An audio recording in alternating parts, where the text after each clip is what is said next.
बिस्मिल्लाहिर्रहमानिर्रहीम अस्सलामु अलैकुम रहमतुल्लाहि व बरकातुहू। नाज़रीन, आप देख रहे हैं दुनिया मेरे आगे यूट्यूब चैनल और मैं हूं गुलाम नबी मदनी। आज 26 अक्टूबर 2021 है और आज दिन है मंगल का। नाज़रीन, तुर्की के सदर तैयब एर्दोगान ने यूरोप और अमेरिका को घुटने टेकने पर मजबूर कर दिया है। तुर्की के सदर तैयब एर्दोगान ने यूरोप और अमेरिका को ज़ोरदार तमाचा रसीद किया था, जिसकी वजह से यूरोप और अमेरिका की सारी बदमाशी, सारी अकड़ और सारा गुरूर और तकब्बुर निकल कर रह गया है।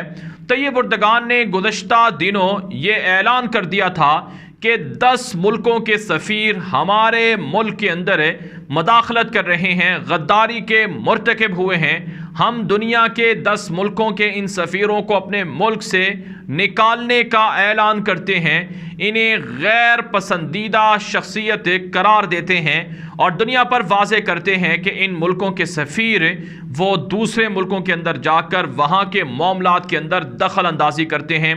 आप जानते हैं तुर्की और यूरोप के दरमियान आज से दुश्मनी नहीं है, आज से इनके दरमियान एक हरीफाना ताल्लुकात नहीं हैं, बल्कि सदियों पुरानी इनके अंदर दुश्मनी है। यूरोप अपने लिए तुर्की को सबसे बड़ा अपना दुश्मन और अपना कंपेटिटर समझते हैं, हरीफ समझते हैं, और अमेरिका भी तुर्की की बढ़ती हुई ताकत से खौफज़दा है।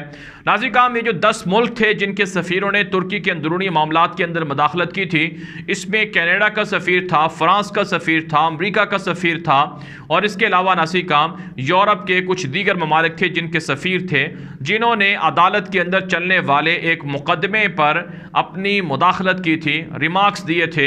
एक ताजिर है, इस पर इल्ज़ाम है कि वो उसने करप्शन की है, हुकूमत को नुकसान पहुँचाया है और हुकूमत के ख़िलाफ़ बैरूनी एजेंसियों से, बैरूनी NGO से फंडिंग ली है।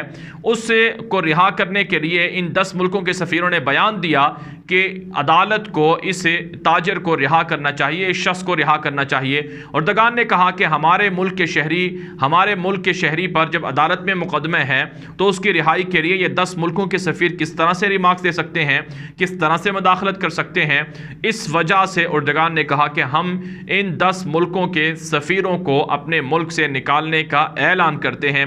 नाज़रीन, एर्दोगान ने यह बात और ये बयान और ये फ़ैसला और ये हुक्म आज से तकरीबन 3-4 दिन पहले दिया था।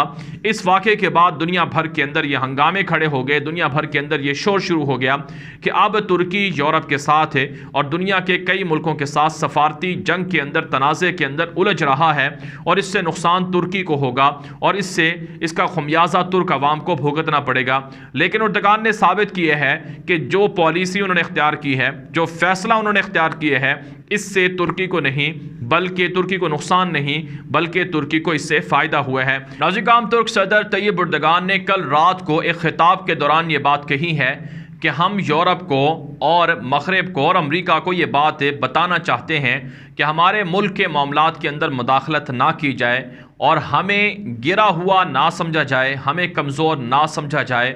और हम दुनिया पर यह बात भी वाज़े करना चाहते हैं कि अगर तुम हमारा एहतराम करोगे तो हम भी तुम्हारा एहतराम करेंगे, और जो हमारे मुल्क के कवानीन को फॉलो नहीं करेगा, हमारे मुल्क का एहतराम नहीं करेगा, उसे हम अपने मुल्क के अंदर रहने की इजाज़त नहीं देंगे, चाहे वो कितना बड़ा ताकतवर मुल्क का जो नुमाइंदा है वो क्यों ना हो, उसका कोई अहम ऑफिशियल क्यों ना हो, कोई बड़ा ओहदेदार ही क्यों ना हो।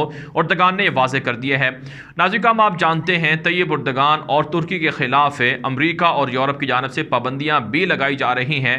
फ्रांस का जो FATF का इदारा है, जो दुनिया भर के अंदर जो दहशत गर्दों की मनी लॉन्ड्रिंग के हवाले से इक़दामात करता है, अगरचे ये इदारा, इसका जो मकसद है वो यही बताया गया है कि ये मनी लॉन्ड्रिंग को रोकता है, लेकिन दरअसल ये जो फ्रांस के अंदर है जिसका हेडक्वार्टर है FATF का, ये दरअसल मुसलमानों का दुश्मन इदारा है। इसके अंदर जितने भी मुल्कों पर पाबंदियाँ लगी हैं आज तक, वो सब तकरीबन मुसलमान मुल्क ही रहे हैं। यमन इसके अंदर शामिल है, उर्दन शामिल है, तुर्की शामिल है, पाकिस्तान शामिल है, यहाँ तक कि मिस्र और दीगर मुल्कों पर भी पाबंदियाँ लगाई गई हैं। तो तुर्की पर भी FATF ने पाबंदियाँ लगाई और उसे ग्रे लिस्ट के अंदर डाल दिया। और साथ साथ नाज़रीन, आप जानते हैं शाम के अंदर जो तुर्की की फ़ौजें मौजूद हैं, इराक़ के अंदर जो तुर्की की फ़ौजें मौजूद हैं, इस पर अमेरिका और यूरोप को बड़ी तकलीफ़ है और अमेरिका और यूरोप तुर्की के खिलाफ साजिशें करने में मसरूफ़ हैं। कुर्द बागी जो तुर्की पर रोज़ाना हमला करते हैं, शाम के अंदर छुपे हुए हैं, उनको अमेरिका और यूरोप सपोर्ट कर रहा है। इसी तरह से नासिक काम आप जानते हैं, दाइश के दहशतगर्द वो तुर्की के अंदर दाखिल होकर कार्रवाइयाँ करना चाहते हैं और फिर इसराइल की मोसाद एजेंसी तुर्की के अंदर मदाखलत करती है, जासूसी के नेटवर्क बिछाती है, जिन्हें तुर्की पकड़ लेते हैं। एक महीने के अंदर 3 मुल्कों के जासूसी का नेटवर्क पकड़ा गया है। इसमें इसराइल की मोसाद एजेंसी का जासूसी का नेटवर्क तुर्की की एजेंसियों ने पकड़ा है और रशिया की एजेंसियों का जो नेटवर्क था उसे पकड़ा गया है, ईरान की एजेंसियों का नेटवर्क था उसे पकड़ा गया है। और इसी महीने यानी अक्टूबर के महीने में तुर्की के अंदर 10 मुल्कों के सफ़ीर थे, उनकी जो मदाखलत थी उसे बेनकाब किया गया और उस पर तुर्की ने बड़ा स्टैंड लिया और बड़ा जुर्रतमंदाना मौक़िफ़ इख्तियार किया। नाज़िर काम, उर्दगान की यही वो जुर्रत है और उर्दगान का यही वो बहादुरी है, उनकी शुजाअत है कि जिसकी वजह से वो आज भी 20 साल से ज़ायद का अरसा होने वाला है वो इक़्तिदार के अंदर हैं और कामयाब हुक्मरानी कर रहे हैं। उर्दगान का तख्ता उलटने के लिए यूरोप ने, अमरीका ने और उनके इत्तेहादियों ने बड़ी साजिशें की हैं। आप जानते हैं 2016 के अंदर फ़ौजी इनकलाब लाने की कोशिश की गई, लेकिन उर्दगान डट गए और फ़ौजी इनकलाब को, बगावत को, मार्शल लॉ को नाकाम बना दिया। और अब भी उर्दगान को अंदरूनी खाना फतहुल्लाह गोलन की तहरीक से, दाइश के दहशतगर्दों से, कुर्द बागियों से बड़ी मज़ाहमत का सामना है, लेकिन कामयाबी से इन मुश्किल से मुश्किल तरीन अहदाफ से तुर्की निकल रहा है।